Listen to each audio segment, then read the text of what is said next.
Bienvenidos al Club de Cracks, patrocinado por Cueva Espacio Creativo, el mejor estudio del país para tus producciones de foto, video y podcast. Soy Ricardo Aparicio y en el Club de Cracks se exponen los secretos del éxito empresarial. Cada episodio presenta historias únicas de empresarios visionarios, quienes comparten sus conocimientos, desafíos superados y consejos prácticos. Así que síguenos y aprende cómo convertir tus ideas en empresas exitosas. Estamos hoy con Rodrigo Tona. Rodrigo, gracias por venir, gracias por tu tiempo. Bienvenido al Club de Cracks. Empecemos hablando un poco de ti. ¿Qué estudiaste? Yo estudié ingeniería industrial Ok. y luego saqué una maestría en administración de empresas. Ok, ¿estudiaste afuera? Estudié, sí, en la Universidad Estatal de Carolina del Norte. Ok, y cuando te graduaste, ¿cuál fue tu primer trabajo o trabajaste mientras estudiabas? Bueno, primero mientras estudié, me enamoré del concepto de Toyota y todo lo que Toyota estaba haciendo en el mundo. Y eso fue como un punto que marcó mi vida, porque era todo el tema del concepto de calidad Toyota y lo que estaba floreciendo en el mundo.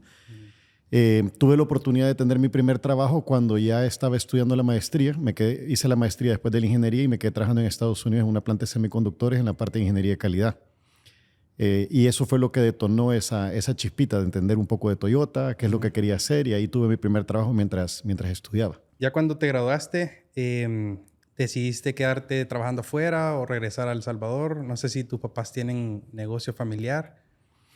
Mira, en realidad todo comienza que en mi segundo año de universidad conocí a mi novia, que en ese momento era una salvadoreña que estudiaba en Estados Unidos y después se convierte en mi esposa. Pues, ok. Entonces la idea fue acelerar todo el proceso de estudios para poderme regresar rápido a El Salvador. Te estaba contando hace un ratito que me casé temprano a los 24 años. Entonces tuve la dicha de terminar mi carrera profesional, tanto la ingeniería como la maestría en Estados Unidos, tener mi primer trabajo en Estados Unidos y después venirme a El Salvador. Y ahí comienza ya mi aventura de ver cómo me incorporaba al sector productivo aquí en el país. Ok. ¿Y cuáles fueron los primeros pasos ya cuando regresas con tu novia? Bueno, primero tenía que ponerme a trabajar rápido porque ya estaba comprometido y ya quería casarme y ya había responsabilidades. Entonces, pero tuve la dicha de que como el tema de calidad me fascinaba, hice un par de pasantías también en unas compañías de alimentos mientras estudiaba. Y cuando vine a El Salvador, escuché que Citi El Salvador, que en aquel momento era un branch corporativo, era un banco pequeñito de 100 personas, estaba buscando implementar Six Sigma. Six Sigma es esta metodología de buscar la perfección a través de 6 sigmas en estadística. Entonces es un modelo bien robusto de calidad integrada a todos los procesos. Y apliqué el proceso y me encantó todo el proceso. Y al final del proceso me llaman y me dicen, mira, Rodrigo, te queremos hacer una oferta, pero el proceso de 6 Sigma ya lo dimos. Entonces, digo, y entonces me dicen, queremos darte un puesto como analista financiero. Okay. Y les dije, a mí no me encantan las finanzas, no es lo mío. Y me dicen, no, espérate, vos no entendés. Citi está buscando ingenieros para la parte de análisis. Y al día de ahora es la mejor decisión que tomé en mi vida. Nunca se me va a olvidar cómo la persona que me entrevistó ese día me dijo, Rodrigo, tener a Citi en tu currículum en esta etapa tan temprana te va a servir toda la vida. Ella fue Ana Cristina López, que hoy es la CEO de Citi El Salvador. Entonces, bonita la historia. Y tuve la dicha de pasar un par de años trabajando en Citi, primero en la parte de análisis, después en la parte de relaciones corporativas regionales, y un aprendizaje enorme. Realmente me abrió los ojos al mundo de los negocios, a las compañías, a la región, a todo, y eso marcó mucho mi vida en una etapa temprana. Vaya, ya después de Citi, ¿por qué decidiste moverte? ¿Por qué decidiste salirte? Sí, entonces creo que ahí es cuando uno tiene un plan y la vida te trae otras cosas y tenés que tomar decisiones. Mi familia, tuve la dicha de que ya tenía un negocio comenzado por mi padre y sus hermanos.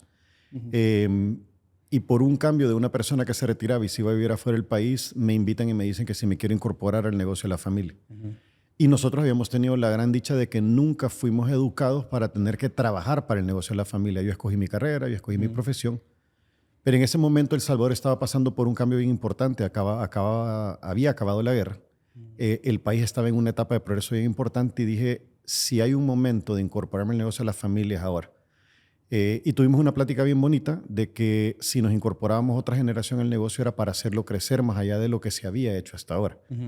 Y entonces ese era el compromiso que los jóvenes nos metíamos, pero que también había libertad de cambiar y crecer. Y ahí comienza una historia preciosa de trabajar en una empresa familiar, en una interacción entre primos, hermanos, y poder hacer crecer un negocio que de lo que era un negocio 100% salvadoreño evoluciona a ser ahora una corporación que opera en 7 países del mundo, con clientes en 39 países del mundo. ¿Y cuál sentiste que fue el desafío más grande cuando entraste a esta empresa familiar? Wow.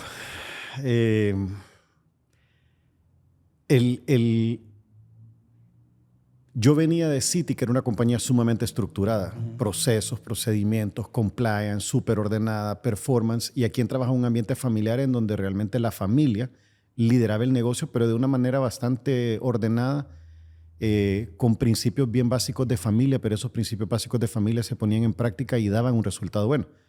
El reto era que si queríamos crecer, había que traer lo mejor del mundo corporativo, pero saber aprovechar lo mejor del mundo de las empresas familiares. Y la pregunta del millón era cómo hacer eso. Yo era bastante joven, no tenía una gran experiencia. Y ese fue el reto más grande, cómo no perder los valores de la familia, pero sí tratar de traer valores de un mundo corporativo en donde el desempeño, en donde el talento, en donde las oportunidades de crecimiento están, pero se sostienen los valores de la familia. Y creo que eso es algo que fue súper importante para mí en esa etapa de transición. Ok. Sí, siempre a veces en negocios familiares tienden a haber como problemas de familia que tal vez no se respeta eso de como la amistad familiar y lo profesional. Ya me imagino, no sé si en tu caso pasaste algún problema. Mira, toda empresa familiar tiene sus altos y sus bajos. La parte bonita de esto es que entre los hermanos siempre había un alto grado de respeto. Y lo que se buscaba era trabajar en pro del negocio. Y tuve la dicha también de entrar a un negocio que, aun cuando era un negocio familiar, estaba sumamente estructurado y ordenado, aun cuando era de una familia que la operaba. Las decisiones sí se tomaban por los miembros de la familia porque era una estructura bien plana, pero la operación caminaba bien eficientemente. Entonces, tuvimos que vivir por muchos procesos de aprendizaje para sobrellevar la mayoría de estos. A mí me encanta devorarme libros, entonces lo primero que hice es empezar a aprender de quiénes eran expertos en estos. Salió un profesor de la Universidad de Kellogg que se volvió como mi mentor en libros, de que seguía todos los libros del profesor Ward de Kellogg, de empresas familiares. Tuve la dicha de oírlo una vez en una charla personal y eso fue como lo que me marcó y dije, aquí hay un camino que tenemos que seguir. Eventualmente esto nos llevó a traer una firma que nos ayudó con consultoría para crear protocolos familiares, gobierno corporativo, incorporación de terceros en la junta directiva, profesionalización de management, sistemas de compensación ejecutivos y, digámoslo, todo un roll-up que tardó como 7, 8 años para pasar y transicionar de una empresa familiar a una corporación familiar, ¿verdad? Y eso fue una experiencia súper bonita. Ok. Cuando entraste a la empresa familiar, ¿cuántos años tenías? Tenía como 26, 27 años.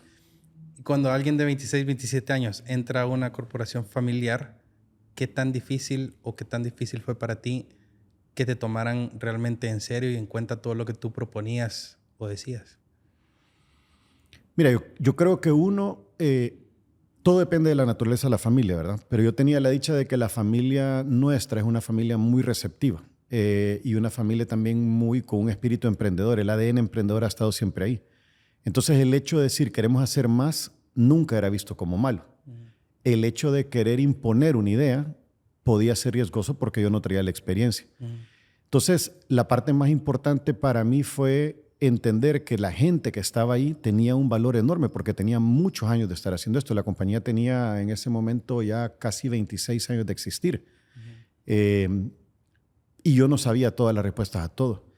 Entonces, era un tema de probar, aprender, consultar, en unas cosas arriesgarme, tomar decisiones, esperar que funcionaran, pero siempre todo planeado con un objetivo de que tenía que traernos crecimiento. Y en una etapa temprana, yo me recuerdo bien, ahorita que me lo estás preguntando, una vez les hice un cuestionario a todos los miembros de la familia y les dije, miren, si yo voy a estar en este puesto de tratar de comenzar a aprender a liderar el negocio familiar, quiero saber exactamente qué es lo que cada uno de ustedes espera del negocio. Y los senté, me recuerdo muy bien sentar a mi papá, a mis tíos, y hacerles la pregunta y me volteaban a ver como diciendo, ¿cómo es eso que nos vas? Y en el cuestionario la pregunta era qué querían de crecimiento, qué esperaban de riqueza para la siguiente generación, qué veían del negocio, qué querían en la parte personal. Y ahí entendí yo que el stakeholder management, o sea, entender bien con quién es tu stakeholder clave, qué es lo que estás buscando, no todos buscan lo mismo. No todos persiguen lo mismo en el negocio. Pero por lo menos ese fue un punto de claridad de decir, ok, si eso es lo que esperan, déjenme que traiga propuestas sobre lo que ustedes esperan. Entonces yo no les preguntaba qué era lo que yo tenía que hacer. Yo les preguntaba qué es lo que quieren alcanzar Y sobre eso déjenme que yo traiga propuestas para ver qué podemos hacer. Y así fue ese proceso, ida y vuelta. Si te puedo contar así en 30 segundos la experiencia, a mí me gusta contar la anécdota de que yo siento que un día, solamente como una analogía, llegaron a traerme en un carro y en el asiento de adelante iban manejando papá y tío. Y me dijeron, montate en el asiento de atrás, te vamos a enseñar cómo se maneja un carro. Al ratito me pasaron al asiento de adelante y me dijeron, mira, ya viste cómo es, ves cómo es la cosa, maneja. Me pusieron a manejar. Luego se pasaron al asiento de atrás, hey, manejas bien. Luego los fui a dejar a la casa y les dije, ¿cómo estamos? Avísenme cuando quieran y vamos a dar una vuelta. Y esos 10 años de ir en ese proceso fue una transición bien linda, con un montón de altos y bajos, con un montón de tropiezos. No todo es fácil. Pero sí me siento bien orgulloso y bien contento de que la familia ha sido súper receptiva y súper abierta para que primero hiciéramos cambios radicales, segundo, que incorporáramos mucha más gente al negocio, tercero, tomar medidas bien drásticas como en algún momento profesionalizar el management, cambiar la estructura, una familia que decida que va a depender de ejecutivos para el futuro de los negocios de la familia. Entonces, un montón de pasos bien, bien importantes que se fueron dando. Ok. ¿Y la visión de ellos, después que le hiciste como esta encuesta, se alineaba con tu visión que quería llevar a la empresa? ¿O? Mira, yo era un bicho que lo que quería era crecer porque tenía familia y de repente van a venir los bichos y de repente vino el primer bicho. Entonces, más responsabilidad y todo el tema era de cómo te vas poniendo en ese proceso. Y también yo había hecho un sacrificio. Yo había optado por dejar mi carrera profesional. Entonces, sabía que si dejaba mi carrera profesional, tenía que compensarlo con generar una carrera profesional adentro de un negocio familiar. ¿Y no había nada que podías implementar de lo que habías estudiado a la empresa familiar? Ah, claro. Sí. De todo, claro. Sí, no. Esta era una empresa fabril, tenía logística y distribución local y eventualmente esto que se volvió una fábrica de origen salvadoreño que trabajaba en El Salvador, que empezaba a exportar a Nicaragua. Eventualmente terminamos montando distribuidoras en todos los países de Centroamérica, República Dominicana, clientes en Estados Unidos, México, Centroamérica, Caribe. Y posteriormente terminamos abriendo una fábrica propia en Vietnam y después clientes en el sureste de Asia y eventualmente llegar hasta la parte de Middle East. Entonces, toditos los procesos de aprendizaje, lo que era ingeniería y management, se ponían en práctica en todas estas distintas etapas. Ok. Como empresa, ¿cómo deciden y cómo llevan a cabo el abrir una fábrica en Asia? ¿Cuál es el proceso y todo lo que conlleva abrir una fábrica en Asia? Sí. Mira, creo que la primera parte más importante fue que nosotros siempre partimos de cuál es la meta que tenemos en el negocio. Y la meta ha sido crecer de manera sostenible y económicamente rentable. Es decir, queremos tener un balance de una compañía que haga el bien en lo que hace, pero que a la misma vez sea una compañía económicamente rentable.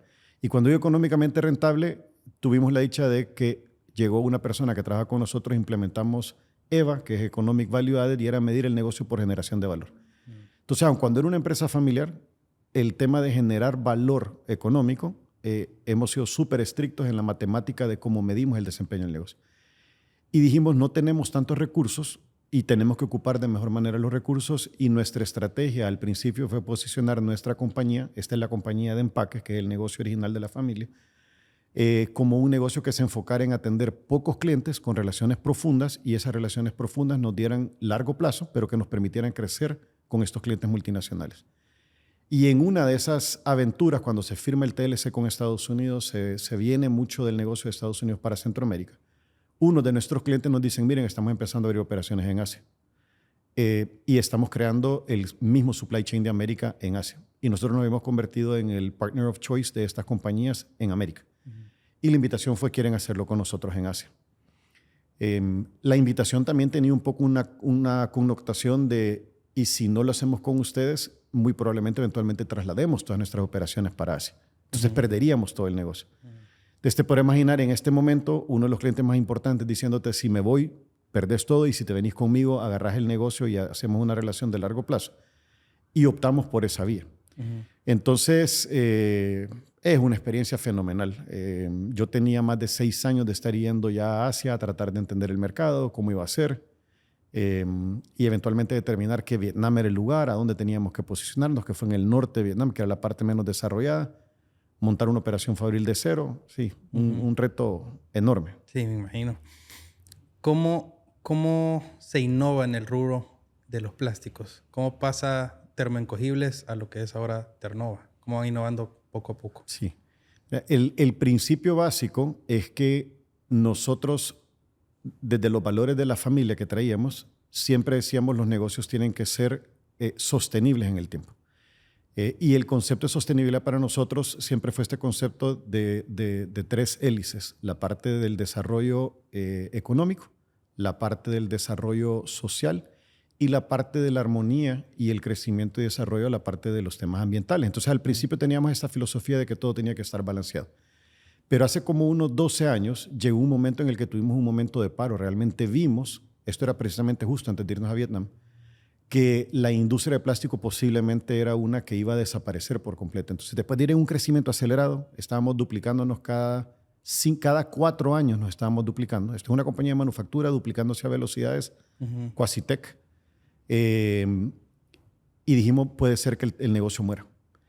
Y en ese momento entramos en una etapa de miedo. A mí me encanta decir que entramos en una etapa del playing not to lose. En vez de playing to win, nos pusimos en un modo de defensa. Pero vimos de que el mundo lo que tenía era un gran problema no resuelto y que si poníamos el concepto de innovación sostenible a trabajar para encontrar una solución, en vez de tratar de entender el problema en defensa, lo podíamos tratar de entender en ofensa para ganar ese juego. Y ganar quería decir ser un pionero en encontrar soluciones sostenibles en una industria que hoy no las tiene. Entonces nos fuimos muy científicos a tratar de entender el problema. Y las noticias hablaban mucho alrededor del producto, pero nosotros dijimos, miren, hay dos grandes problemas que resolver. El primero va a ser descarbonizar las compañías y el segundo es desplastificar las cadenas de desechos. O sea, tenemos que eliminar los desechos del ambiente. Y empezaron dos grandes tareas. Descarbonizar, que nos llevó a ser la primera compañía de carbono neutro de El Salvador, la primera de toda la industria de empaques de América Latina. Esto lo logramos en el año 2019. Acabamos de renovar nuestra certificación carbono neutro sin compensación hace año y medio. Y el tema de desplastificar era cómo creamos cadenas de economía circular que nos permitieran reocupar los desechos. Y aun cuando nosotros ya teníamos reciclado en casa, lo veíamos como un tema de reciclar desechos propios. Y dijimos, no, aquí hay una fuente, vámonos al problema, que es la basura, los desechos, convirtamos el desecho en una materia prima y convirtamos esto en el negocio del futuro. Entonces, el replanteamiento de ser una fábrica que lo que hacía era hacer empaques y muy enfocada en hacer empaques nos llevó a ser una corporación que se enfocara en generar negocios a lo largo de la cadena de valor. Y la cadena de valor la dividimos en 4 partes. Primero, el negocio de reciclado, que era cómo utilizamos los desechos como una fuente de materia prima, cómo convertimos el core business en el negocio más sostenible que puede existir. Y luego dijimos, la movilidad de productos es bien relevante, cómo encontramos en la movilidad de los productos un negocio de futuro, que eso nos lleva a NIO, que es ahora un nuevo motor que tenemos de crecimiento. Y también en un proceso de planeación estratégica con Roberto Artavia de INCAE, quedó un post-it pegado en la pared que decía, ¿qué es lo que va a matar el futuro, el empaque? Y lo que nosotros decíamos que va a matar el futuro el empaque era distribución de última milla. Hace 7 años decíamos, la gente ya no va a comprar productos, la gente va a interactuar con teléfonos, es lo que vemos en Asia y ese es el futuro. Y eso nos lleva a invertir o buscar cómo invertir en el negocio de última milla que nos lleva a ser inversionistas de Hugo y a esa otra experiencia fenomenal. Entonces la corporación tenía esta visión de tener 4 motores de crecimiento y eso nos lleva a diversificarnos, a crear Grupo Ternova y a estar en múltiples negocios simultáneamente y reinventarnos otra vez como compañía. Pero el corazón sigue siendo la innovación sostenible para crear un mundo mejor en todo lo que hacemos. Ok. ¿Qué implica ser una empresa con 0 emisiones de carbono? O sea, ¿qué es lo que se cambia? ¿Se cambia la maquinaria? ¿Se cambian procesos? Mira, es interesante porque cuando tú medís, toda industria genera una huella de carbón de distintas maneras. En el caso de nosotros, al ser industriales, la emisión más grande que tenemos viene del consumo de energía eléctrica y lo que viene dado por el grid salvadoreño de cómo se genera la energía eléctrica. Entonces, lo primero que teníamos que hacer era bajar el consumo de energía eléctrica por kilogramo producido, o sea, era volvernos mucho más eficientes. Eso fue una jornada de como 3 años de toda la parte de reinventar el uso de motores, el cómo generábamos calor, el cómo capturábamos y reteníamos el calor para no tener que estar generando consumo de energía para calentar, porque la industria del plástico es una industria que se llama caliente. 24/7 estás en calor. Entonces, lo primero fue reducir significativamente los consumos. Después fue encontrar fuentes de compensación. Internamente teníamos una mega fuente de compensación. Cada vez que tú reciclas 1 kilo, el ocupar un material que ya está en el ambiente te elimina la generación de carbón fresco y por ende nuestra operación de reciclado, que lo que queríamos era que creciera, entre más crecía se convertía en un offset más grande. Entonces, la ecuación balanceada es reducimos consumo, incrementamos reciclado y después buscamos una fuente de energía más limpia que nos permita ya no alimentar energía y por ende no alimentar carbón al proceso. Y logramos la compensación a neutralidad sin haber cambiado todavía el grid energético, que es una de las cosas que ahora estamos explorando, cómo cambiar todo el grid. Entonces, es un proceso largo, toma tiempo, a nosotros nos tardó 5 años, pero la parte más bonita de esto es verlo que cuando uno se decide ir por innovación sostenible, también puedes buscar que esto sea una estrategia de ahorros y volverte más eficiente. Entonces, no compite nunca la sostenibilidad con la rentabilidad de un negocio en el tiempo. O sea, tenés que ser sostenible, porque ese es el mandato de lo que pide el consumidor y la regulación, pero tenés que convertirlo en un negocio que también sea sostenible económicamente y que genere un impacto también en la sociedad en la que trabaja. Entonces, eso es un trabajo duro de un equipo enorme detrás. Eso te iba a preguntar, que si realmente la inversión para hacer emisiones de carbono realmente lo ves reflejado también en los gastos de la empresa, si disminuyen los gastos de consumo y todo eso. Sí, fíjate que primero el tema importante es que nosotros como por 4 años pasamos hablando de esto, pero nadie digamos, lo agarraba como un tema relevante en el mercado. Y lo que termina pasando es que conforme nos vamos acercando a la pandemia, o sea, previo a la pandemia, empieza a cambiar mucho la regulación en el mundo y muchos de los clientes se interesan por entender ¿y cuál es el futuro del empaque? Y nosotros que teníamos casi 4 o 5 años de estar diciendo el empaque va a ser contenido reciclado, descarbonizado, teníamos ya una solución activa y como nadie nos las pagaba antes, es como que por necesidad tuvimos que inventar cómo hacerlo bien costo eficiente. Y cuando el mercado empezó a demandar esto y empezamos a interactuar con clientes y la pandemia de nosotros hizo un acelerador tremendo que como nos virtualizó las relaciones y no teníamos que viajar a todos los países para hablar con los clientes, empezamos a tener conversaciones mucho más profundas con equipos multidisciplinarios que anteriormente costaba. Tú viajabas a México y te podías reunir con el director de compras, pero no necesariamente con el director de innovación, el de compras, supply chain en una llamada. Y en COVID empezamos a hacer equipos integrados y empezamos a trabajar todos en qué es lo que cada compañía determinaba que era el futuro de la sostenibilidad. Y eso fue realmente un catalizador para la conversión de empaques ecoamigables en el tiempo. Y ahora tenemos un portafolio que tiene que cumplir con regulación de múltiples países, con la manera como cada compañía ha declarado su política de sostenibilidad y que sí, tiene que seguir siendo funcional en el propósito de un empaque, que es preservar, transportar y comunicar al consumidor al mejor costo posible. Ok. Fíjate que todos los invitados que vienen tocan el punto de la pandemia. Ajá. Durante la pandemia, yo sé que Hugo creció exponencialmente. Me imagino que ustedes también. ¿Cómo empiezan a manejar una pandemia a nivel empresa y cómo aprovechan como esa crisis para hacerlo una oportunidad que beneficie a la empresa? Sí, mira, para mí personalmente la pandemia tiene 2 aristas. Yo personalmente sufrí un tema muy duro durante la pandemia y es que 15 días antes de que cerrara el aeropuerto de El Salvador, recibo una llamada de mi hermana que había estado batallando con cáncer y me dijo de que había ido al doctor y que el doctor le decía que le quedaban 15 días de vida. Así. Entonces se me paralizó el mundo. ¿Y qué hago? Veíamos que la pandemia venía. Y le dije a mi esposa y gracias a Dios me dice, montémonos en un avión y vámonos ya para Estados Unidos. Y montamos a los niños y nos fuimos con toda la familia. Logramos salir en el último vuelo que salió de El Salvador antes de que se cerrara el aeropuerto. Y entonces, como te podrás imaginar, para mí fue salir. Luego mi hermana fallece 15 días después y tener que estar en este proceso del duelo, pero a la misma vez saber que yo no podía regresar a El Salvador y que teníamos esta operación que no sabíamos cómo íbamos a operar, qué iba a pasar. Asia mucho más afectada, América empezando a entender el problema. Y llegó la virtualización.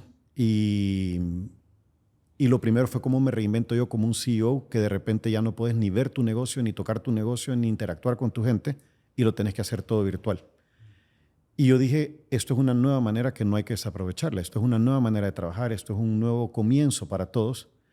Y tuvimos un equipo que fue extraordinario en reposicionarse en el cómo lo íbamos a hacer, y eso nos permitió reinventarnos mucho como compañía. Entonces, el proceso de la pandemia, que tuvo un montón de cambios personales para mí, también me dijo, aquí hay una crisis que no podemos desperdiciar en los negocios. y de esta vamos a salir más fortalecidos. Y de ahí vino un montón de temas. El empaque se volvió súper importante para los productos de categorías primarias. Las categorías primarias tuvieron crecimientos extraordinarios que no eran normales. Entonces, ¿cómo manejar una demanda exorbitante en ciertas categorías de productos? Otros productos completamente parados. En el interín ya habíamos decidido como compañía participar en Hugo. Entonces, mi tiempo en la virtualización era un componente para la parte de la administración del negocio propio y luego en la parte de la dirección en la junta de Hugo, que era una startup que necesitaba que le apoyaran en un crecimiento rápido. Y nosotros como inversor líder no solamente aportamos capital, sino que también aportamos gente. Y parte de los equipos de nosotros eran para crear una estructura sólida en donde una compañía que tenía que crecer a una velocidad súper acelerada pudiera crecer sin caerse, que era lo que para nosotros había sido nuestra historia los últimos 15 años. Entonces, fue un tiempo sumamente complejo, pero te digo, uno que nos dejó tanto aprendizaje, pues que realmente nos reinventamos y somos una compañía distinta post la pandemia. Claro. Ahorita que mencionaste que unos productos pues no se movían y otros crecieron exponencialmente, cuando tú tienes una línea de productos en tu empresa, ¿cómo decidís a qué productos darle como prioridad? O sea, si ves que un producto no se está moviendo, no te pasas como estrategia de hagámoslo crecer. En vez de, si ves que uno está creciendo, sigámosle metiendo plata a este para hacer crecer más este y este dejémoslo tal vez que muera solo. Sí.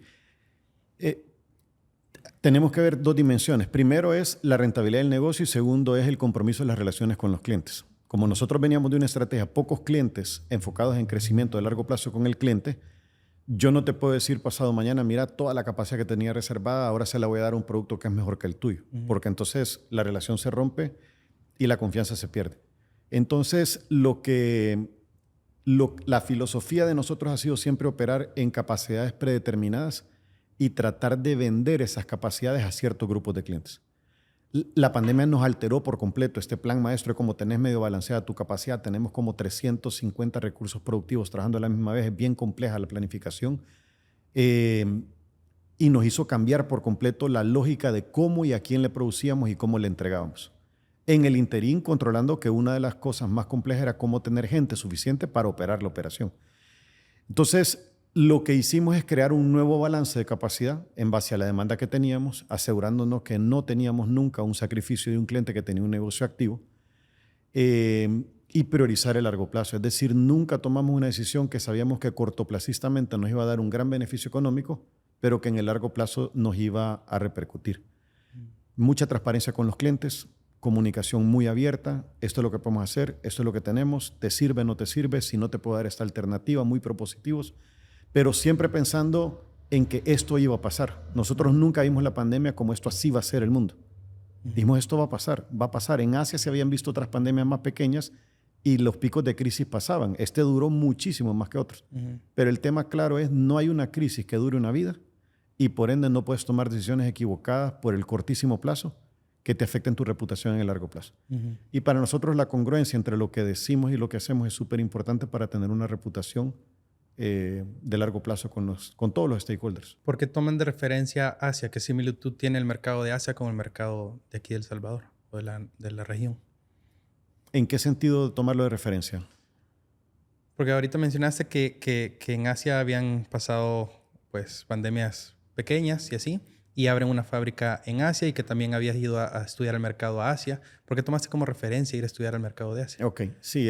Primero, la parte interesantísima de Asia es que estas son economías súper jóvenes, o sea, culturas milenarias, pero economías jóvenes que el proceso de desarrollo recién comenzó hace 30, 40 años. Y eso lo que quiere decir es que todas las categorías de producto tienen una tasa de crecimiento natural altísima, doble dígito, 15%, 20% de crecimiento orgánico.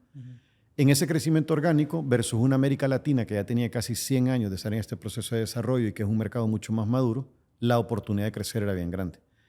Y algunas de las tecnologías que nosotros ocupábamos no eran todavía ocupadas en Asia. Entonces nosotros veníamos siempre viendo esta oportunidad de que en Asia se podía hacer algo que era un diferenciador en un mercado con alto grado de crecimiento y donde podíamos aportar valor. Entonces, le hemos aprendido mucho y lo otro es de que Asia tiene una tasa de generación de tecnología en materiales, en materias primas y en maquinaria mucho más rápido que América. Entonces nosotros hemos visto Asia siempre como dos objetivos. Uno, una tasa de crecimiento mucho mayor que la que podemos lograr en América. y dos, una fuente de innovación mucho más acelerada que la que podemos lograr en América. Y ha sido fenomenal estar ya casi, la planta de nosotros tiene ahorita ya 9 años de estar operando y yo tengo casi 15 años de estar yendo constantemente al mercado de Asia. La evolución y la velocidad de Asia es increíble. Y el sureste de Asia, que es esta población enorme, concentrada, digámoslo, de Vietnam para abajo, es muy parecida a la latina. El nivel académico, la infraestructura que tenemos los países, el tipo de población. Entonces, eran mercados que llegabas y te sentías, si el idioma es lo que no podíamos hablar, pero el resto era como que muy parecido. Y obviamente el crecimiento que ellos han tenido ahora nos llevan años luz en tasas de crecimiento y en desarrollo. Ok. Nunca hubo un punto en que te dijo tu esposa, mira, no se te va a ocurrir que nos vayamos a vivir a Asia. Varias veces. ¿Se te pasó por tu mente ir a vivir a Asia? Mira, a mí me fascina la cultura asiática, me fascina la filosofía asiática, me encanta la comida asiática, es de mis comidas favoritas. Y me encantaba la manera como se vive en Asia. Pero hijos chiquitos, establecidos en el colegio, el negocio core está aquí. Era mentira, era como una ilusión, pero sí, siempre fue, terminemos una fase de la vida y después me decís qué otra locura se te ocurre. Pero ya cuando estén grandes los bichos, tal vez. Sí. Qué bueno. Cuando pasás a ser CEO, ¿cuál consideras que fue tu desafío más grande? Mira, yo creo que el reto más grande de un CEO siempre es, primero, entender con claridad lo que el stakeholder económico busca de un negocio y segundo, cómo construir el mejor equipo posible para hacer eso realidad. Y cuando tenés claridad de un propósito de negocio, tenés claridad, un valor económico del negocio y hay una visión bien clara de cómo lo querés lograr, la parte después más difícil es cómo construir un equipo ganador.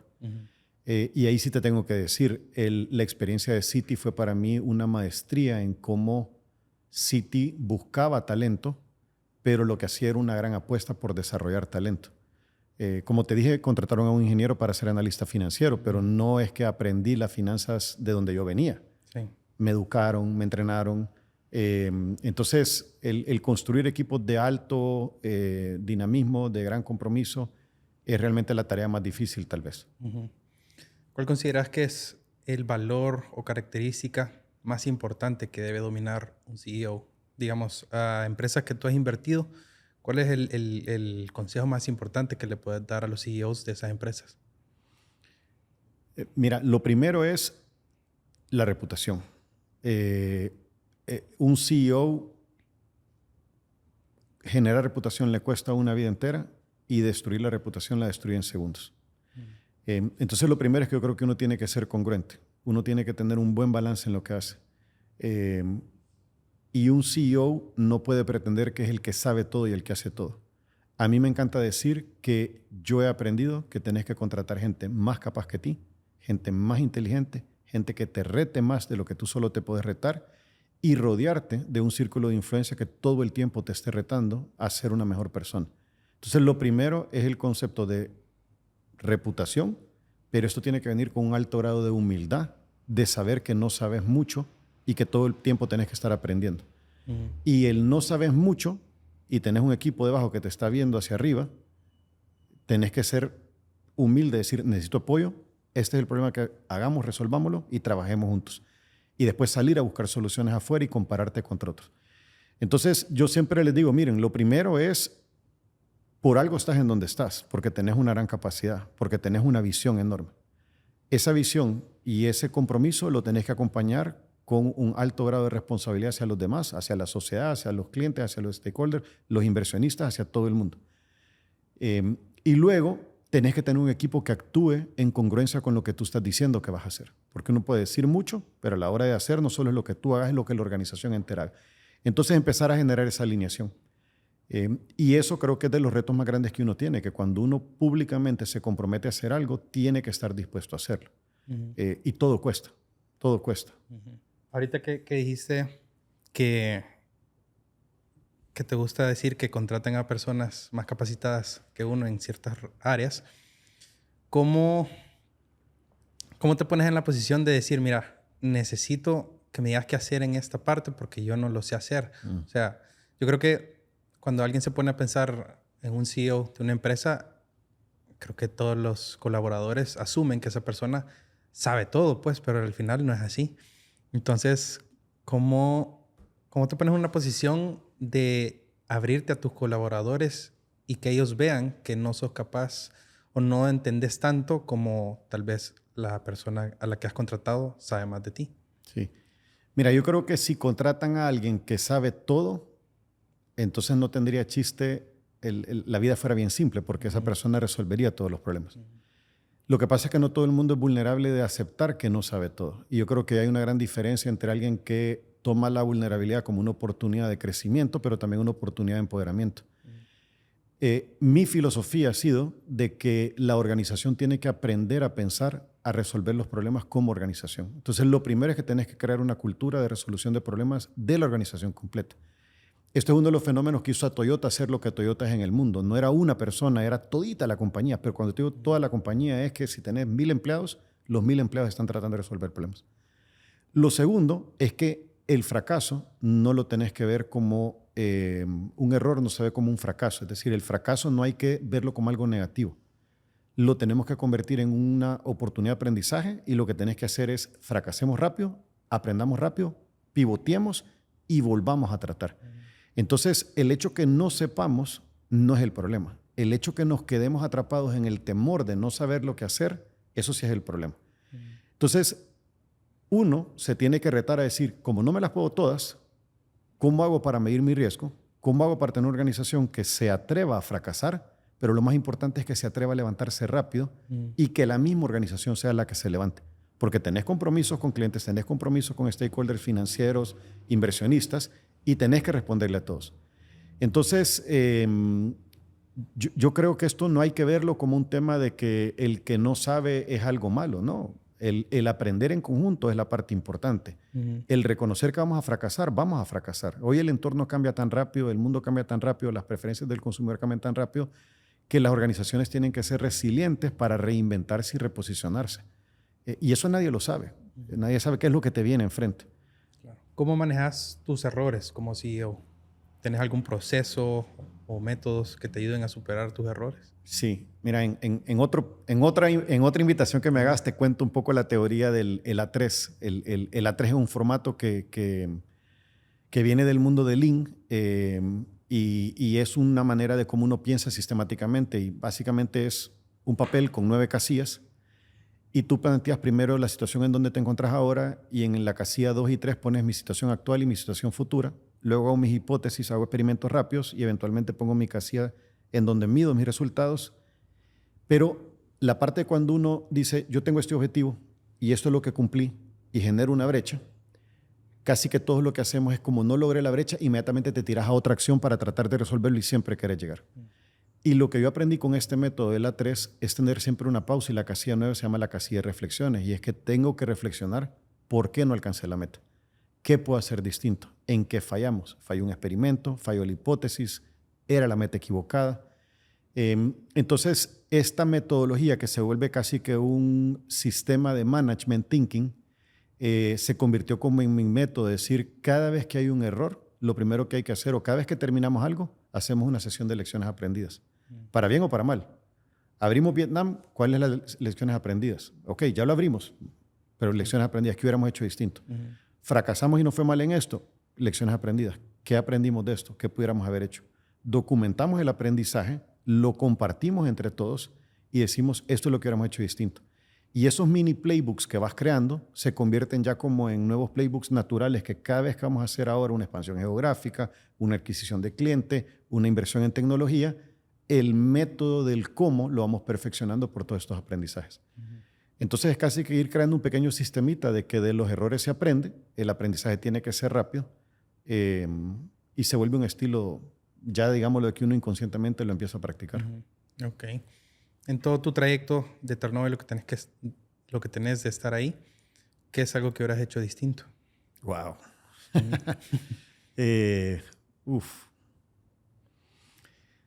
Mira, eso como dicen cuando uno lee el periódico el lunes en la mañana, ¿verdad? Que es lo que hubieran hecho los equipos del domingo que estaban jugando, pero te digo tal vez así, el tema más importante es haber sido, y no puedo decir haber sido más agresivo, el haber sido más agresivo en una expansión más rápida es algo que uno siempre dice, pudiéramos haber crecido más, pudiéramos haber sido más rápidos, pero no teníamos los recursos. Entonces no me puedo lamentar de eso. El no tener recursos tampoco es una excusa, porque también nosotros fuimos muy tradicionales en financiarnos a través de la banca siempre, y existían otros mecanismos de financiamiento que te pudieran dar otra velocidad. Entonces, siempre uno cuando empieza a ver dice, hubiéramos querido lograr más, no teníamos el cómo, pero el cómo tenía que hacer de una manera distinta, no conocíamos. Entonces, pero sí te digo, creo que de las partes más importantes, uno, haber crecido más rápido. Dos, creo que esto es un tema más personal. Cuando uno va aprendiendo que el crecimiento depende de la capacidad de la organización, tal vez en algunas áreas haber hecho cambios más tempranos, más oportunos, ajustar estructuras. Siempre se dice que estructura sigue estrategia, entonces si tenés la estrategia clara y sabes para dónde vas, la estructura organizacional, equipo, gente y la asignación de recursos, sigue eso. Y haber sido tal vez más ágil en eso. Pero en general te digo, volteo a ver para atrás y de verdad que solo tengo agradecimiento para lo que hemos logrado, y aun cuando un montón de cosas las quisiera haber hecho mejor, digo, tal vez en otra vida. Ok. ¿Cómo te diferencias con otras empresas que producen plásticos, bolsas, todo eso? ¿Qué es la parte de innovación que los diferencia a ustedes? Mira, hoy en día todos los mercados son altamente competitivos. Y lo que hemos tratado de hacer nosotros es tener esta mentalidad de estar siempre céntricos con el cliente y entender la necesidad del cliente del hoy y tratar de anticipar la necesidad del cliente del futuro. Y una de las partes más importantes es que a veces uno se confunde que el cliente es quien te compra el producto. Pero nosotros tenemos una filosofía que le hemos llamado o sea, normalmente las compañías dicen yo estoy en una categoría B2B, entonces yo trabajo business to business, o yo estoy B2C, ¿verdad? El consumidor. Y nosotros decimos, miren, realmente la filosofía debe de ser B2H, y es que sos una compañía business to humans. ¿Y por qué eso es tan importante? Y creo que ese es el factor diferenciador más grande que tenemos, porque cuando tú ves que una compañía, si la categoriza B2B o B2C, y nos enfocamos solo en lo que el cliente, el que te compra el producto, quiere, no nos damos cuenta de todo lo que pasa alrededor de él. Y hoy, no importa si vendes un producto o un servicio, de una u otra manera tú tienes un impacto en la humanidad alrededor de ese cliente, ese consumidor. Ya sea este industrial, sea este de consumo final. Y lo que tratamos de entender es qué impacto generamos a los stakeholders más allá de ese cliente al que atendemos. Y cómo generamos un impacto positivo en el concepto de que vamos a impactar a la humanidad con lo que estamos haciendo. Entonces esa filosofía la abrimos, tratamos de entender a todos los stakeholders alrededor del producto o alrededor del servicio. Tratamos de convertir mucho del producto que vendemos en un servicio de valor agregado dentro del producto. Y eso nos permite diferenciarnos constantemente en un mundo en donde el producto termina siendo casi que un commodity en el tiempo. Porque el producto es rápidamente copiable, las materias primas son las mismas, la maquinaria es la misma. Entonces tenés que diferenciarte por otros factores que no necesariamente son el producto. ¿A dónde ves la industria del plástico de aquí a 10 o 15 años?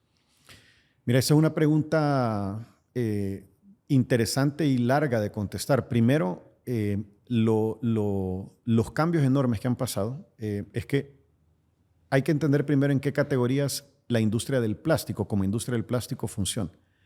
El número uno uso de plásticos en el mundo termina siendo para categorías industriales, como por ejemplo la categoría automotriz. Cada vez las partes de autos son hechas más de plástico. Bienes durables, como lo que fueran vajillas plásticas, consumibles. Y luego está la parte de los empaques, que principalmente sirven para empacar alimentos. Y luego todas las cadenas de valor en el mundo tienen dos problemas que resolver. Uno es descarbonizar, porque el mundo tiene que seguirse descarbonizando conforme consumamos más. El tema del cambio climático es un tema real que tiene impacto directo de la huella de carbón. Y el segundo es que los recursos naturales son cada vez más limitados y no podemos pretender seguir extrayendo recursos de la naturaleza en toda industria para convertirlos en nuevos productos. Entonces, cuando llevas eso a la industria del plástico, el reto enorme es cómo descarbonizo y cómo reutilizo mejor productos y cómo compito contra otros sustitutos. En los empaques en el tema de alimentos tenés el vidrio, tenés los aluminios, tenés el papel, tenés un montón de industrias alternativas, pero en el tiempo se ha demostrado que en beneficio de costo e impacto ambiental, un plástico que tenga un componente de reciclabilidad, reutilización, se convierte en un mejor producto que otro que requiera, por ejemplo, el vidrio requiere 100 veces más energía para convertirse que el plástico. Pesa 5, 7, 8, 15 veces más que el plástico. Al transportarlo genera más huella de carbón, a la hora de producirlo genera más huella de carbón, a la hora de limpiarlo genera más huella de carbón. Entonces, el reto de la industria es cómo se van a reinventar las cadenas de valor, cómo van a ser los plásticos del futuro. Esto nos llevó a una evolución enorme, es decir, materias primas vírgenes a materias primas de origen reciclado, que es agarrar la basura y convertirla en reciclado. El reciclado era mecánico, uno tritura el plástico y de ahí lo refunde, lo calienta de nuevo y lo vuelve a fundir. Y ahora ya viene la evolución del reciclaje químico, que agarro cantidades masivas de basura, las comprimo, presión y calor, y las vuelvo a convertir en materiales químicos base, aceites, ceras, y esas las paso a la petroquímica del futuro, que va a ser la petroquímica de reciclado. Entonces, hay una evolución enorme. Estamos viviendo realmente una revolución dentro de la industria del plástico y vemos una industria del plástico distinta, pero en donde el enfoque va a estar 100% en el área de sostenibilidad. ¿Tiene Terranova una planta de reciclaje? Sí. Sí, dentro de esta expansión que hicimos, cuando te dije que vimos los 4 motores de crecimiento, uno de los motores más importantes era encontrar cómo convertir desechos en materias primas. Eso nos llevó a, en aquel momento realmente fue una innovación, a entender cómo podíamos reciclar a gran escala desechos que se pudieran convertir en materias primas de utilización en productos primarios. Eso era un tema radical porque mucho del plástico era downcycling. Tú agarrabas un producto desecho y lo volvías en un producto de valor inferior, como por ejemplo convertirlo en asfalto, convertirlo en tuberías de transporte de alambres, pero no lo podía reconvertir en un producto que fuera de lo que tengo ahora, lo hago en un mejor producto. En ese momento nosotros tuvimos que entender qué era reciclar y cómo se podía reciclar a gran escala y convertirlo en estos pellets. Nos fuimos por el mundo a buscar tecnología. En Austria estaba la compañía que fabricaba las máquinas de reciclado más premium del mundo y con ellos trabajamos en cómo convertir una máquina de ellos en la máquina del futuro. Y fuimos innovadores en traer una tecnología que no existía al mercado. Montamos una fábrica de reciclado con esa tecnología, luego la crecimos y hoy en día tenemos la fábrica de reciclado de película delgada, se llama, es productos que son delgados que los podemos reconvertir en materia prima más grande de Latinoamérica. Entonces es una fábrica de reciclado grande, opera aquí en El Salvador. Recibimos desechos de 7 países, es decir, para tener suficiente materia prima tenemos que importar de múltiples países y eso nos permite tener una calidad premium de un grado de reciclado que lo podemos utilizar como materias primas vírgenes. Súper, ok. Hablemos del otro motor que mencionabas anteriormente, NIO. ¿De dónde nace la idea de un parque industrial? O sea, ¿en qué beneficia un parque industrial a Terranova? Sí. Bueno, el primer gran concepto era que como Grupo Terranova queríamos participar en generar valor a lo largo de la cadena de valor de lo que nosotros hacíamos. O sea, queríamos ser muy disciplinados en tener una estrategia de diversificación, pero que la diversificación tuviera sentido de largo plazo. Entonces, no era crear un motor adyacente al negocio de packaging, sino que era crear un nuevo motor por completo, pero en algo que nosotros entendíamos y sabíamos el futuro de este sector. Entonces, empezamos a buscar cómo y con quién podíamos hacer qué tipo de negocios. Habían múltiples ideas y una de las ideas grandes fue que determinamos que en El Salvador, en el Triángulo Norte de Centroamérica, la infraestructura logística estaba muy retrasada y había una oportunidad grande de traer un producto nuevo que lo que hiciera fuera un cambio radical en la disponibilidad del producto y que esto causara de que se transformara el parque logístico, en este caso del Salvador o de Centroamérica Norte. Adicionalmente, o sea, que lo que estábamos buscando era tener un producto que nos permitiera diferenciarnos. Y encontramos que en la parte de los parques logísticos esto era un producto importante, primero es una inversión muy grande, es decir, no se pueden hacer muchos de estos a la misma vez, son proyectos que requieren un ciclo de casi 5 años para materializarse. Y segundo, había que tener un producto innovador que te permitiera tener una oferta agresiva de algo novedoso, pero que también fuera económicamente viable. Que es algo, digámoslo, lo que nosotros ya habíamos visto mucho hacia el interior. Era como transformar algo en algo nuevo, pero no necesariamente hacerlo más caro. Y poniendo en práctica todos los aprendizajes que habíamos tenido, el cómo haber ido a montar una operación, habiéndome el cómo, nos decidimos asociar con grandes partners en esto. Construimos un equipo de ingeniería de Costa Rica, un desarrollador que era un híbrido entre americano, latino, y un montón de gente especialista que nos permitiera tener un producto Escogimos la zona a través de una compañía especialista. Nejapa se convierte en el epicentro de la logística del Triángulo Norte, que esto es un factor importante. El Salvador tiene ese activo, que es que Nejapa es el punto donde todas las arterias de los puertos de Honduras, de los puertos de Guatemala y los puertos de El Salvador y toda la logística terrestre converge y era el lugar correcto para hacerlo. Entonces, cuando se te cruza la oportunidad con la suerte y encontramos un punto ahí de intersección, decimos aquí hay que meterle. Y el espíritu del ADN emprendedor y de la familia y detrás de soportar estos proyectos, montamos un equipo, montamos un proyecto estructurado y esto sí nos llevó, como te decía antes, hubiéramos crecido rápido antes a decir, miren, esto no es un proyecto de comprar una maquinaria y financiarlo con el método tradicional, esto es Project Finance, tenemos que reinventar la manera como financiamos y lo que hacemos. Entonces, así nace el proyecto NIO Nejapa. Realmente nace NIO Smart Properties. NIO Smart Properties es una nueva unidad de negocio. Este es un nuevo motor de crecimiento. Creemos que la transformación del parque logístico de Centroamérica Norte está empezando y tenemos la oportunidad de tener un producto que arranque en Nejapa, pero que después puede expandirse. Y alrededor de este producto tenemos también ya una serie de negocios adyacentes que queremos hacerlos complementarios a esto. Entonces, así como en el negocio de packaging encontramos un core que lo podíamos crecer, lo que estamos buscando con NIO Smart Properties es tener un nuevo core que también lo vamos a hacer crecer el negocio propio y a través de adyacencias de este. Así en como palabras más, más sencillas, NIO o se le alquila infraestructura a otras empresas. Correcto. ¿Verdad? NIO lo que hace ahora es lo siguiente. NIO es un parque, el primer parque va a ser un parque de 110,000 metros cuadrados de logística AAA se llama. La parte importante de esto es que no solamente es un tema de arrendamiento de espacio, sino que lo que estamos cambiando es que la eficiencia y el impacto de la huella de cualquier compañía que tenga movimiento masivo de mercancías, hoy tiene la oportunidad de almacenar en un metro cuadrado aproximadamente 40% más que lo que anteriormente almacenaba. Esto te cambia radicalmente la consolidación. Un cliente que anteriormente tenía 8 bodegas, hoy en una bodega puede operar. El metro cuadrado, el metro cúbico, porque es volumen, se te vuelve muchísimo más eficiente. Tu impacto de logística es mucho menor porque mueves menos los productos y tu nivel de servicio y tu costo de servicio se te vuelve significativamente inferior. Entonces, cuando decimos es una compañía que lo que hace es alquilar metros cuadrados, sí, pero no está alquilando metros cuadrados.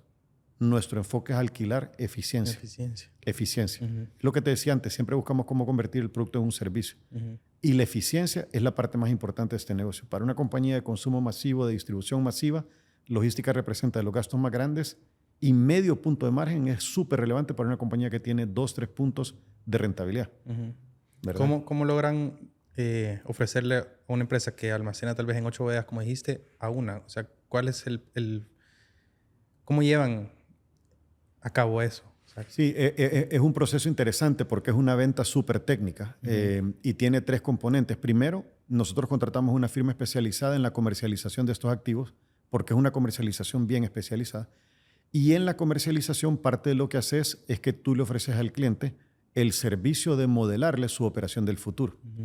Y ahí hay un montón de técnicas, softwares que permiten la modelación de tu espacio actual, modelas todas las posiciones que tenés, todos tus costos de movimiento, todos tus costos de mano de obra para mover, recibir productos, reempaquetar, todas tus eficiencias de tiempo, cuánto te tardas, y luego pones todo esto en una calculadora y ves la eficiencia que puedes ganar.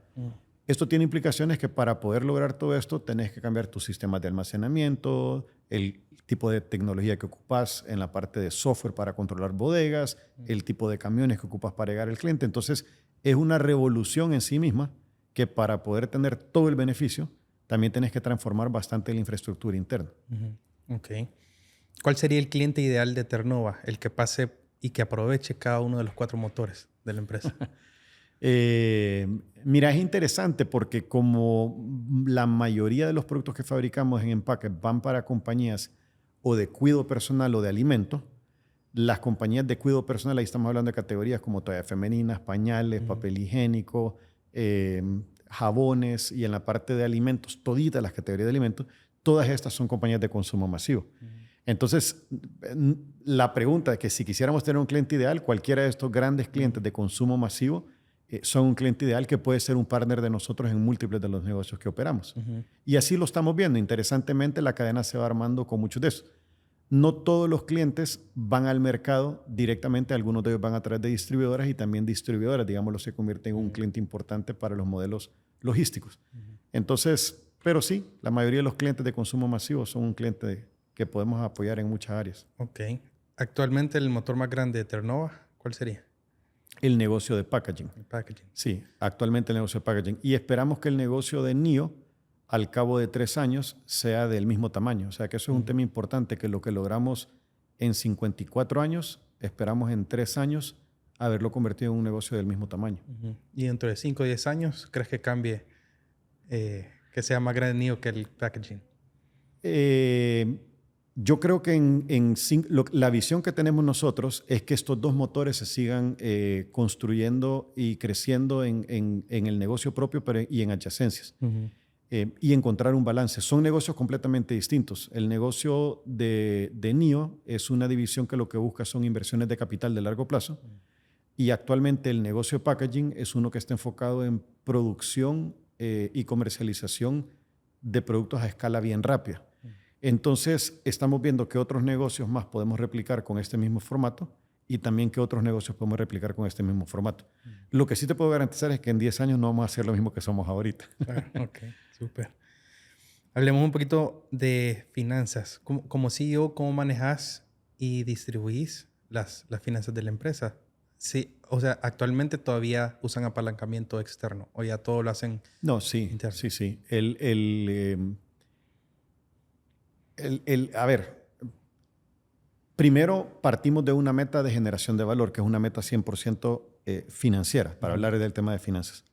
Y el tema de valor está muy relacionado con las variables de la capacidad de tu negocio de generar flujo, pero también con el costo del capital, el costo ponderado del capital que tú ocupes. Entonces, el costo del capital ponderado es cuánto de la inversión que uno hace constantemente viene a través de equity, o sea, plata que viene por inyectada por la parte de los socios, y cuánto viene a través de fuentes de deuda. Y eso te genera tu costo ponderado de capital. Entonces, de acuerdo a la ecuación del costo ponderado de capital y los retornos que traen el tiempo, los flujos libres del negocio, es como generamos y medimos la generación de valor. Lo que nosotros buscamos es cómo optimizas tu estructura de capital para poder tener fuentes de financiamiento y de equity que sean las razonables para el tipo de negocio en el que estás. Entonces, un negocio como NIO tiene una estructura distinta, muy distinta, que la que tiene un negocio como packaging. Y lo que sí hemos estado hasta ahorita es de que hasta el día de ahora, en términos de fuentes de financiamiento, nuestras fuentes de financiamiento han sido la parte de crédito a través de deudas, o sea, deudas de bancos, y la parte de proyectos estructurados de deuda de largo plazo, ocupando múltiples fuentes de financiamiento. Y luego la siguiente frontera a explorar fuera el tema de tener capitales privados o ir al mercado de private equity, en donde pudiéramos buscar a un socio que lo que haga es que traiga un tipo de equity especializado que nos permitiera una velocidad de crecimiento más rápida que la que hemos tenido hasta ahorita. O eventualmente múltiples otras fuentes como un levantamiento público en bolsa o hacer otras cosas. Pero gracias a Dios, los negocios que tenemos ahora y la manera como lo manejamos, y somos bien disciplinados en esto, el flujo operativo que generamos, somos muy disciplinados en reinvertirlo bastante en el negocio para tener ese crecimiento acelerado interno. Ok. ¿En qué invierte Rodrigo? Si no es en Terranova, ¿qué otros proyectos buscas tú invertir? Mira, mi proyecto más importante sin duda ha sido mi familia. En verdad, tengo 25 años de casado, tengo 3 hijos varones y ese ha sido el proyecto más importante que he tenido. Y ahí que se le invierte, se le invierte de todo: tiempo, cariño, amor, regaños, paciencia, pero esa es la inversión más grande que uno puede hacer. Y después, a mí también me gusta decir que uno tiene que invertirse en uno mismo, ¿verdad? Yo no puedo tratar de tener grandes proyectos, grandes ambiciones y liderar un equipo si yo personalmente no me he invertido en mí. Y esa inversión en mí requiere de inversión en educación constante. Lo que te comentaba de que uno no tiene todas las respuestas. Hoy en día estoy participando en un programa académico en Harvard, que es un programa que dura 10 años para que uno se pueda graduar.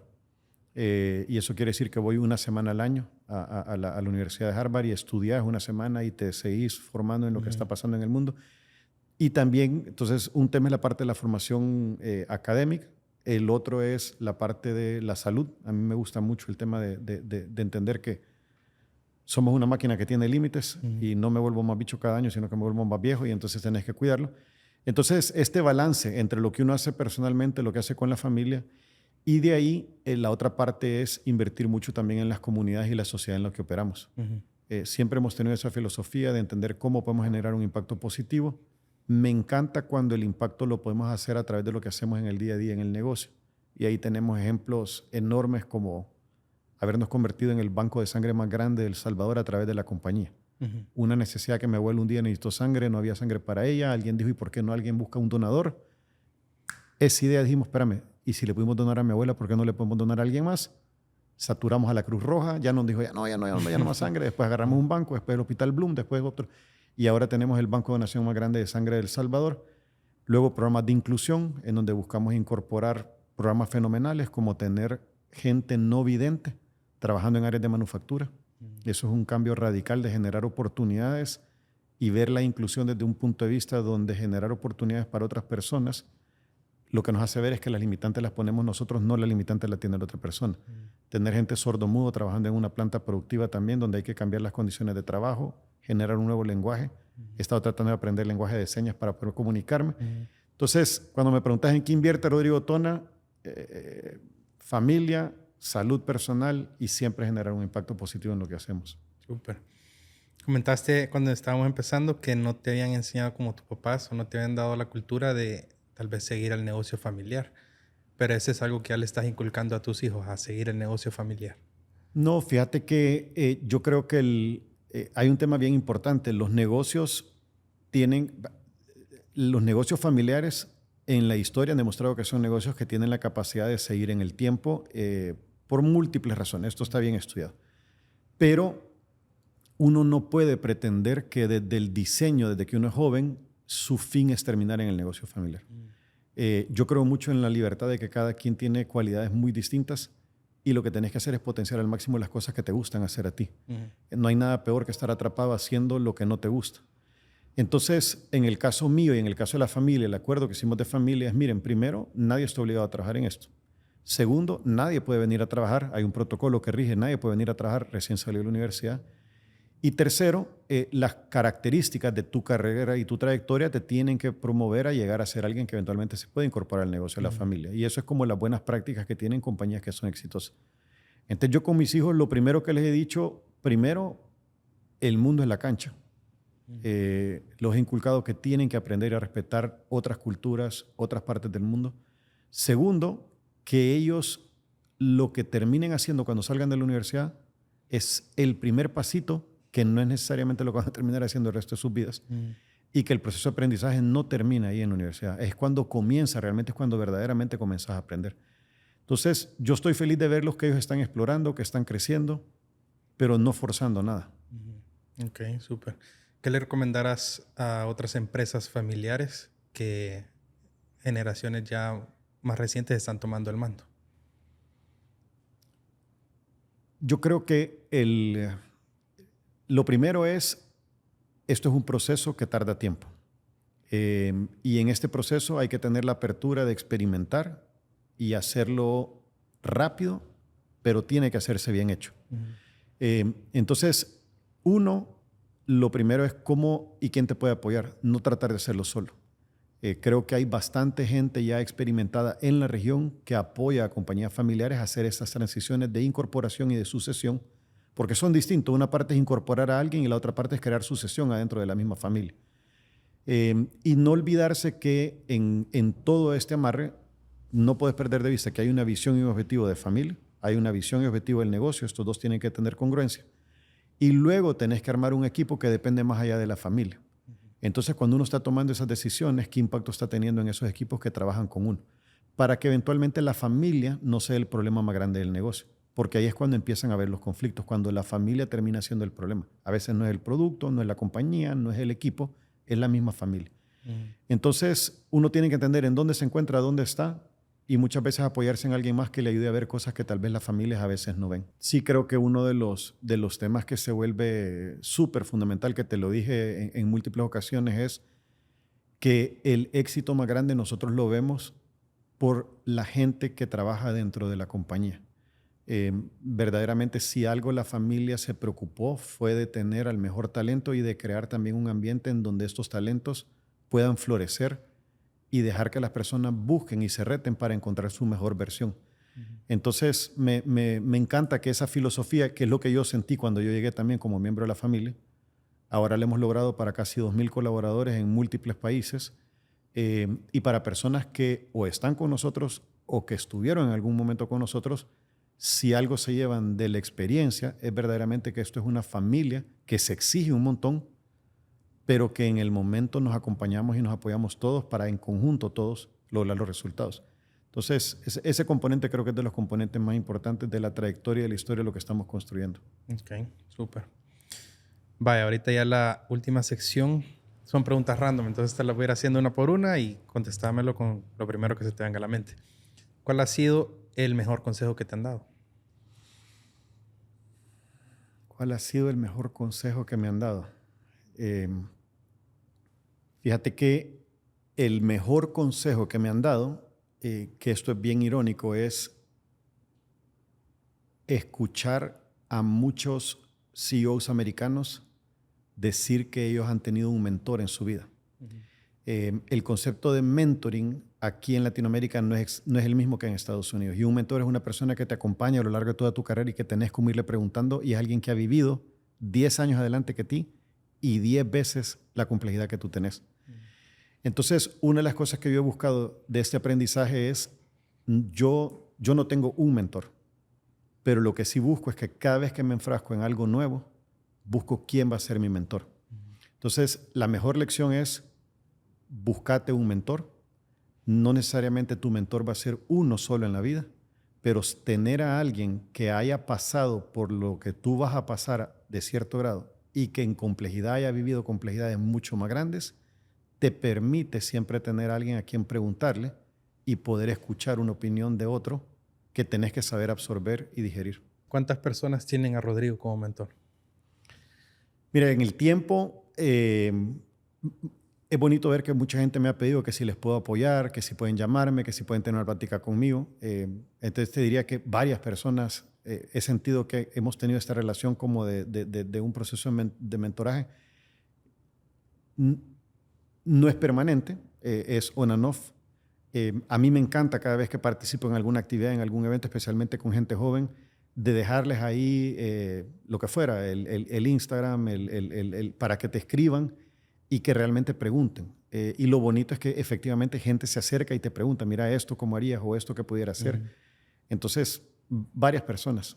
En distintos momentos he tenido varias personas. ¿Qué es algo que estás tratando de aprender o mejorar actualmente? Personalmente estoy tratando de aprender a surfear. Yo toda la vida quise surfear y nunca había surfeado. Hace año y medio me puse a aprender a surfear. Y ahí te voy a mandar una foto de la olita primera que tenía, que era una olita de este tamaño. Ahorita ya me meto en una ola más grande, 7 pies. Entonces me encanta porque el surf es de las cosas que más me ha enseñado en la vida.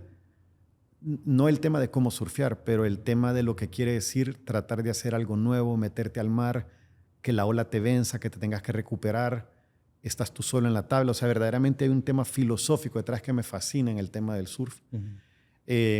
Y lo otro es que en la parte de los negocios, tal vez mis últimos 5 años, al dejar de ser un CEO operativo de una sola compañía y tratar de crear una corporación, hay un proceso de aprendizaje bien grande. Y es cómo ser un gestor de activos. Y esto requiere de disciplina, de inversión, de búsqueda de capitales y de encontrar proyectos de una manera completamente distinta que cuando lo hacías en el negocio operativo. Entonces, cómo transicionar de un CEO operativo a un CEO de un grupo y cómo crear un grupo que tenga la capacidad de crecer diversificándose, son como que los temas más relevantes en los que he estado tratando de aprender. ¿Y cómo manejas el dividir tu tiempo entre todos esos 4 motores? O sea, ¿a cuál decís este más importante el uso de mi tiempo que este otro? Mira, lo primero es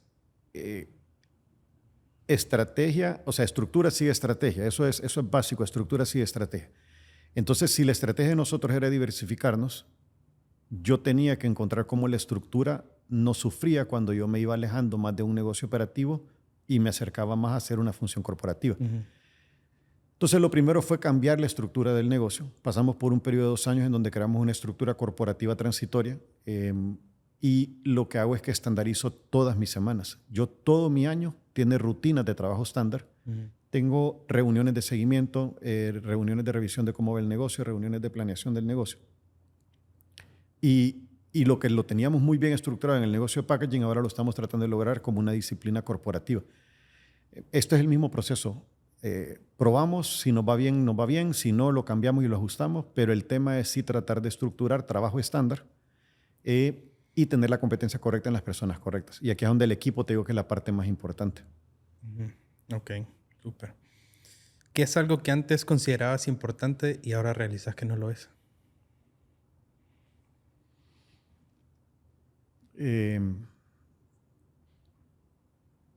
Mira, tal vez yo me recuerdo cuando yo tenía como 25, 26 años, yo dije, mi meta es a los 40 años, la palabra, porque lo escribí, me acuerdo, mi meta a los 40 años es ser económicamente independiente.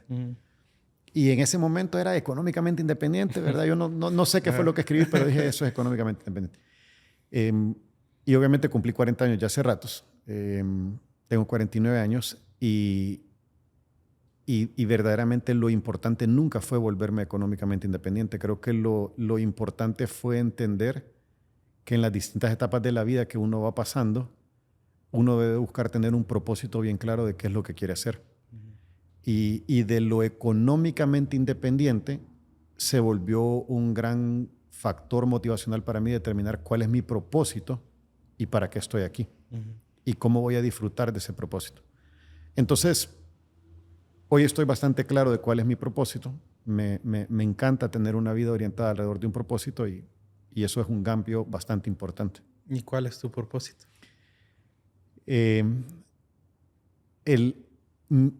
Mi propósito es, te lo voy a decir y después te voy a explicar, mi propósito es que cuando llegue mi invierno me convierta en un abono que permita que lo que florezca de esto sea mejor que lo que yo recibí.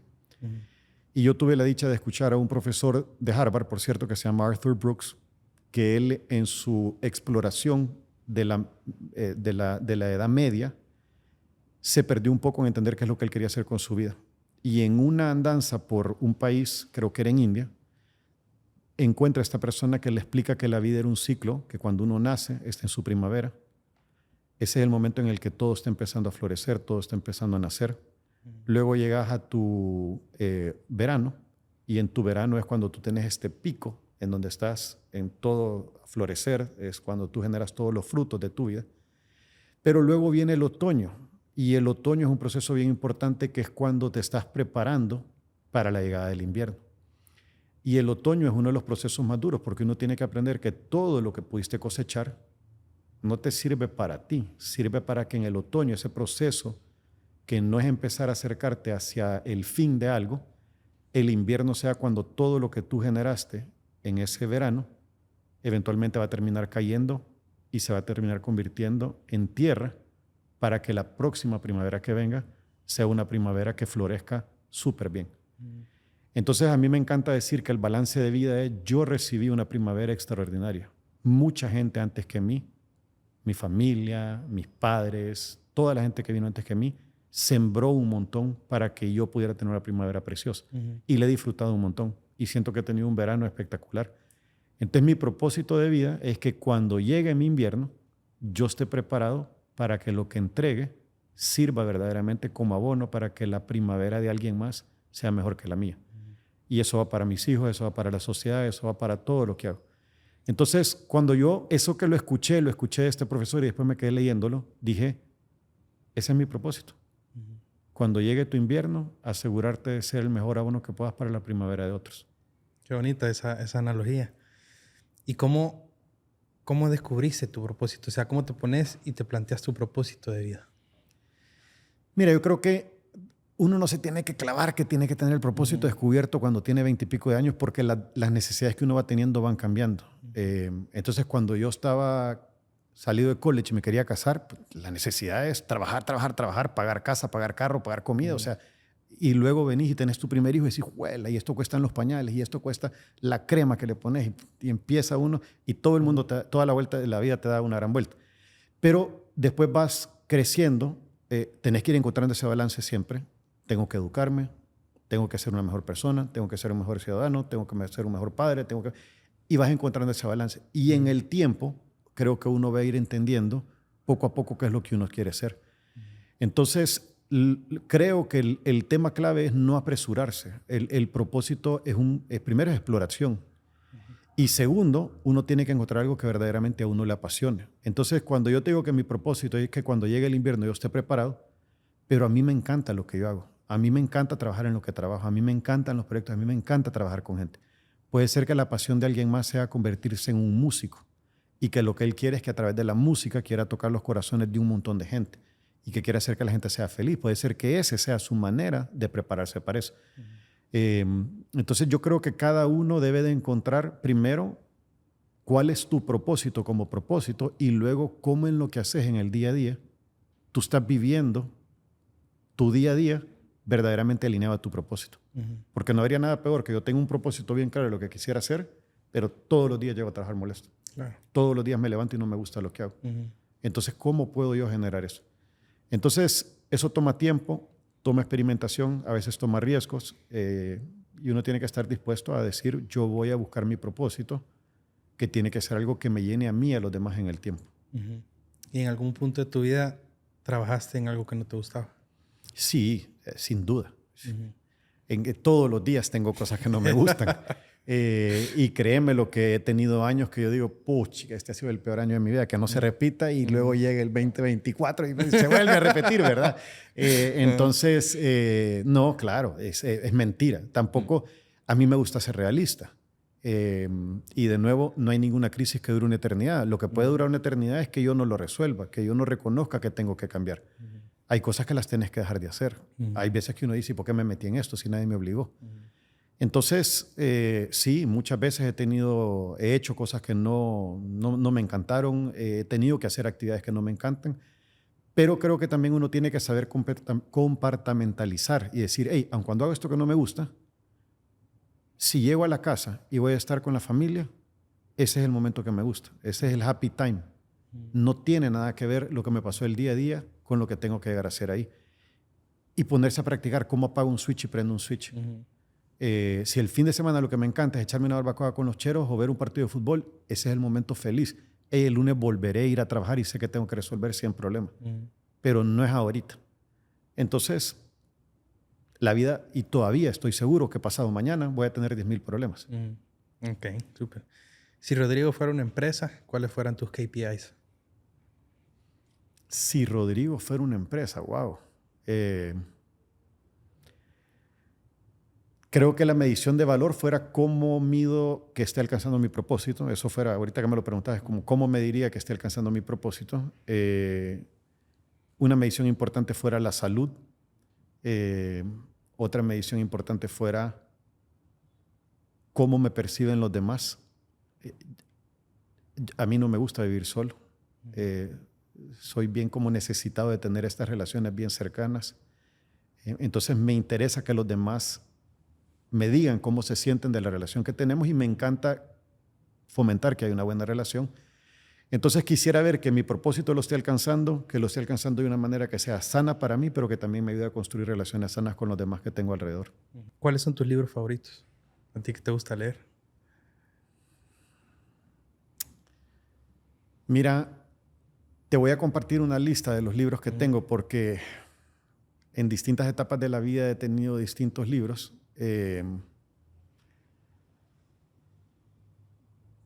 Ahorita no tengo uno favorito, pero sí tengo un montón que me han marcado la vida y te los voy a pasar después. Ok, sí. Super. Sigo. ¿A qué 5 empresarios salvadoreños escogieras para ser los hosts de Shark Tank El Salvador? Buena pregunta. Varios invitados te han mencionado a ti. Mira, es interesante. A mí me encanta ver Shark Tank primero. Y creo que se necesitan de dos cosas, ¿verdad? Primero, el tema de la experiencia, pero también el otro tema de retar. Tal vez te voy a decir nombres no tan convencionales. un buen amigo mío que se llama Rodrigo Salcedo. Es un tipo que es súper bueno, con un olfato muy grande en temas de en dónde invertir y cómo invertir. Entonces me encantaría, creo que él tendría un ángulo interesante. Tú y yo conocimos a una persona que también creo que fuera espectacular en un modo Shark Tank, que fuera la Gaby Flores, Sí. ¿verdad? Gaby fuera espectacular ahí, ella en este modelo. Tengo la dicha de trabajar con Gaby, verdaderamente una persona extraordinaria. Hay gente que es un poco callada aquí en el país, pero que ha hecho cosas extraordinarias. Marco Baldó, que es un empresario verdaderamente increíble. Lo que ha logrado, cómo lo ha logrado, no se ha dado por vencido. Me parece que también fuera alguien interesante para un proceso como estos. Y de ahí empresarios mucho más tradicionales que han tenido una trayectoria enorme, ¿verdad? Como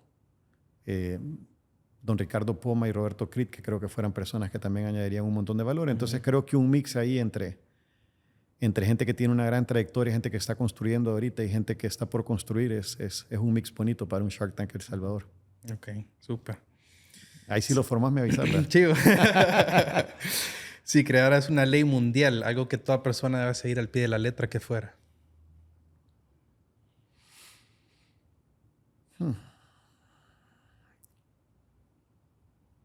Súper simplificado. Yo creo que el principio básico del respeto por las personas, por muy simple que se oiga, es como que la ley universal que nos haría un mundo completamente distinto.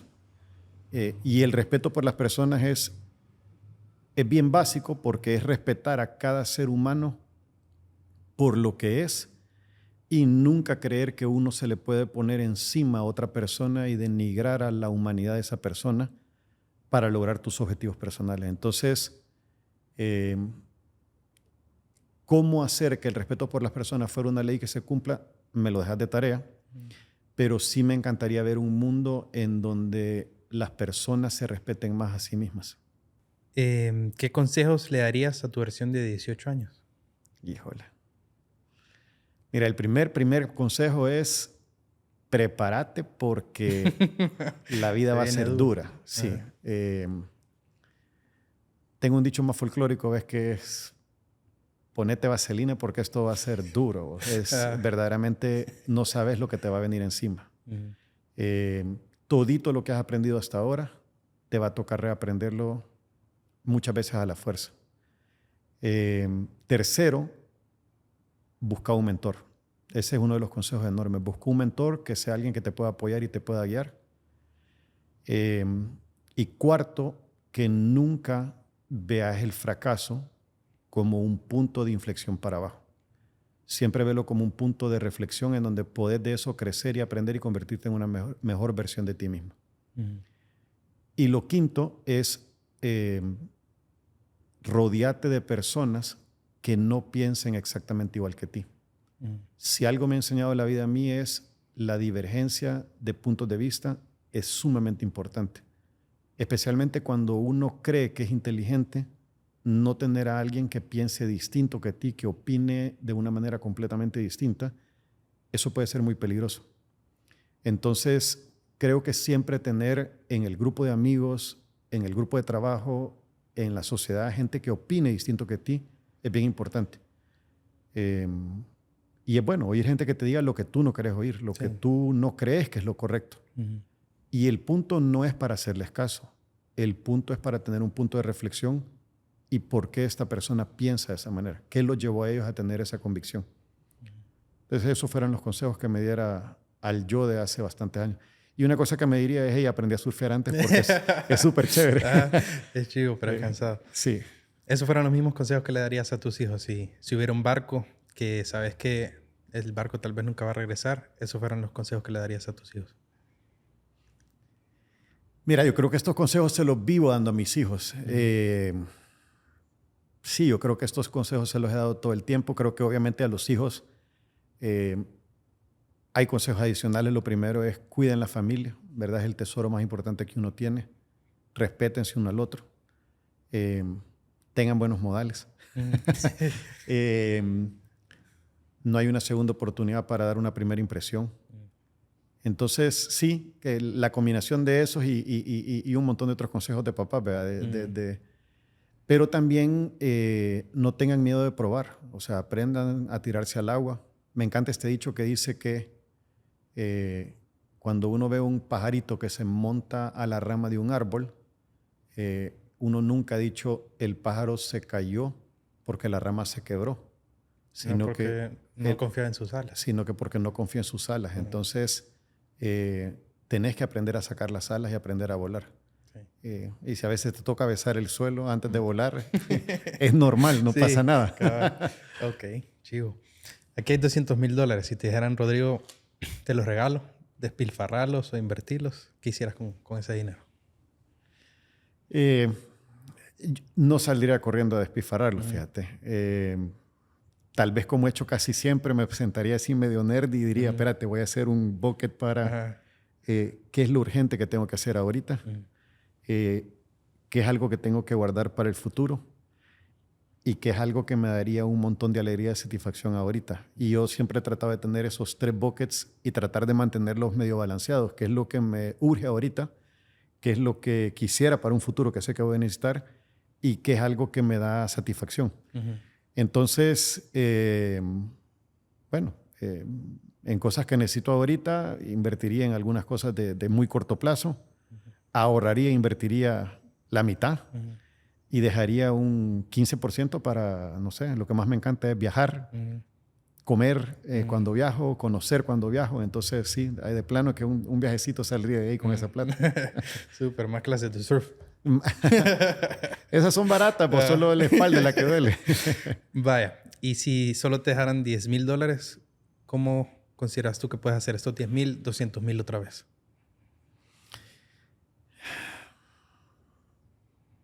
Mira, si solo tengo $10,000 y no tengo la opción de poner mucho, lo primero que tengo que hacer es, tengo que encontrar de qué manera esto lo puedo invertir de tal manera que me traiga un retorno, y no puedo decir rápido porque puede ser que me equivoque. Pero si lo que quiero es que esos 10 traigan 100, lo primero que me tengo que decir es tener paciencia porque tal vez no lo vas a lograr tan rápido. Pero no dejes de tratarlo. Entonces tengo que buscar cómo invertirlo ordenadamente, cómo invertirlo disciplinadamente, no arriesgarlo todo. Y buscar si lo puedo hacer solo o lo tengo que hacer a través de un tercero. ¿Verdad? Ok, súper. ¿Algún último consejo que quisieras dar a emprendedores, empresarios?